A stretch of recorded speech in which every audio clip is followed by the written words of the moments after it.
혈당 스파이크가 생기면 정말 살이 더 잘 찌는 걸까요? 그럼 혈당 스파이크는 다이어트와 별 관계가 없는 걸까요? 그러니까 채소부터 먹으면 배가 덜 고프고 결국 살이 더 많이 빠진다 라고까지 말하기에는.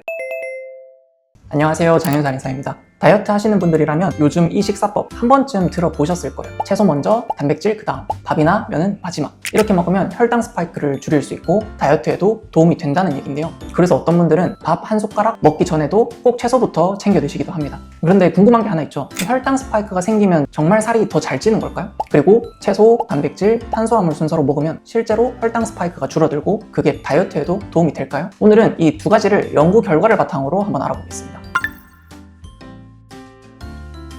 먼저 혈당 스파이크가 뭔지부터 간단하게 한번 알아볼게요. 밥이나 빵, 면처럼 탄수화물이 많은 음식을 먹으면 소화된 탄수화물이 포도당으로 흡수되면서 식후 혈당이 올라가게 되죠. 이때 우리 몸에서는 혈당을 조절하기 위해서 인슐린이 분비가 되고요. 식사 후 어느 정도 혈당이 올라가는 것은 정상적인 생리 반응입니다. 보통 우리가 이야기하는 혈당 스파이크는 식사 후 혈당이 짧은 시간 안에 크게 올라갔다가 다시 떨어지는 모습을 표현할 때 사용하는 말인데요. 근데 여기서 흔히 혈당이 확 올라가면 인슐린이 많이 나오고 그러면 그 음식이 바로 지방으로 저장된다 이렇게 설명하기도 해요. 근데 실제로 인슐린은 식사 후 들어온 영양소를 저장하고 이용하는 과정에 관여를 하고 지방 분해를 억제하는 작용도 합니다. 하지만 그렇다고 해서 식후 혈당이 한번 크게 올랐다는 이유만으로 그 식사가 그대로 체지방으로 쌓인다고 설명할 수는 없습니다. 체지방이 늘고 줄어드는 데에는 전체적인 섭취 열량과 에너지 소비를 포함해서 여러 요인이 함께 작용하기 때문이죠. 그럼 혈당 스파이크는 다이어트와 별 관계가 없는 걸까요? 그것도 아닙니다. 다이어트와 연결해서 보면 조금 더 흥미로운 부분이 있습니다.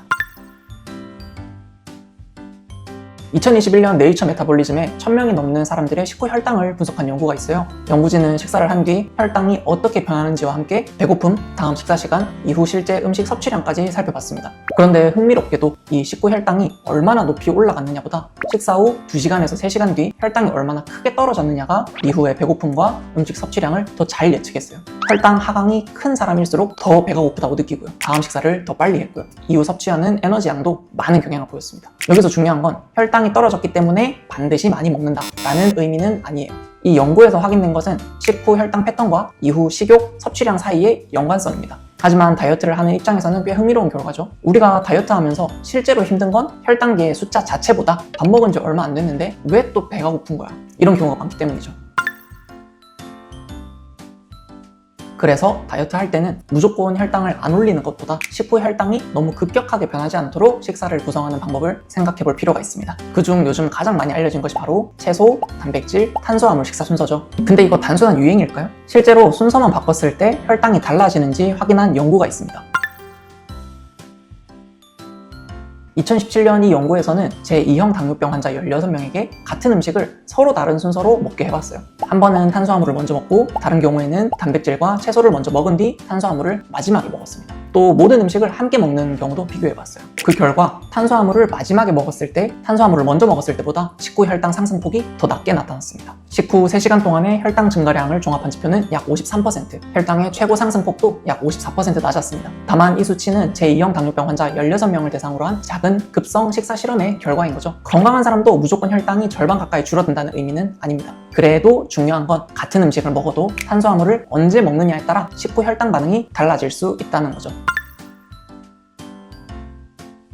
말씀드린 연구 이후에도 여러 식사 순서 연구를 모아서 분석한 체계적 문헌고찰에서도 가장 일관되게 나타난 결과는 탄수화물을 채소나 단백질보다 나중에 먹었을 때 식후 혈당과 인슐린 상승폭이 낮아지는 경향이었습니다. 즉, 채소나 단백질을 먼저 먹고 밥을 마지막에 먹으면 식후 혈당 관리에 도움이 될 수 있다. 이 연구는 현재 연구 결과와도 잘 맞아요. 다만 여기서 한 단계 더 나아가서요. 그러니까 채소부터 먹으면 배가 덜 고프고 결국 살이 더 많이 빠진다 라고까지 말하기에는 아직 근거가 부족하다는 거죠. 식사 순서가 장기적인 체중 감량을 얼마나 더 크게 만드는지까지는 충분히 확인되지 않았기 때문입니다.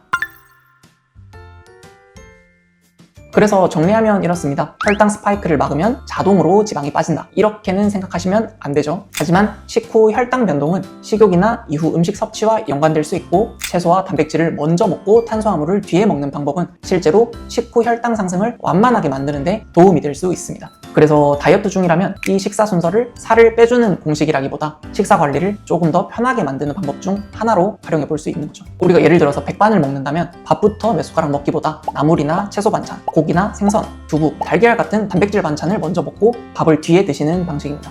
면을 먹을 때도 면부터 계속 먹기보다 달걀이나 고기, 채소, 고명을 먼저 먹은 뒤 면을 드실 수 있는 거죠. 하지만 채소부터 먼저 먹었다고 해서 밥 2공기와 달달한 음료, 디저트까지 먹어도 괜찮다는 뜻은 당연히 아니겠죠? 체중 감량에서 가장 기본이 되는 것은 결국 전체적인 식사량과 식사의 구성입니다. 식사 순서는 그 위에 하나 더 추가할 수 있는 전략이라고 생각하시면 될 것 같아요. 오늘 내용 정리해 보겠습니다. 채소, 단백질, 탄수화물 순서로 먹으면 혈당 스파이크를 줄이는데 도움이 된다는 이야기는 완전히 근거 없는 이야기가 아닙니다. 실제로 탄수화물을 먼저 먹는 것보다 채소나 단백질을 먼저 먹고 탄수화물을 뒤에 먹었을 때 식후 혈당 상승폭이 더 낮게 나타난 연구들이 있습니다. 그리고 식후 혈당 패턴 가운데 큰 혈당 하강은 이후의 배고픔과 음식 섭취량 증가와도 연관이 되어 있었습니다. 다만 혈당 스파이크를 막으면 그 자체로 살이 빠진다고 말할 수는 없습니다. 다이어트의 기본은 여전히 무엇을 얼마나 먹느냐거든요. 그 기본적인 식사를 잘 구성한 상태에서 같은 식사를 조금 더 혈당 친화적으로 먹고 싶다면 채소와 단백질을 먼저, 탄수화물을 뒤에 먹는 방법을 활용해 볼 수 있습니다. 우리가 혈당 스파이크를 잡는 것이 다이어트의 전부는 아니지만 식후 혈당과 식욕, 그리고 실제 식사량과 건강을 함께 관리한다는 관점에서는 충분히 활용해 볼 수 있는 방법일 것 같습니다.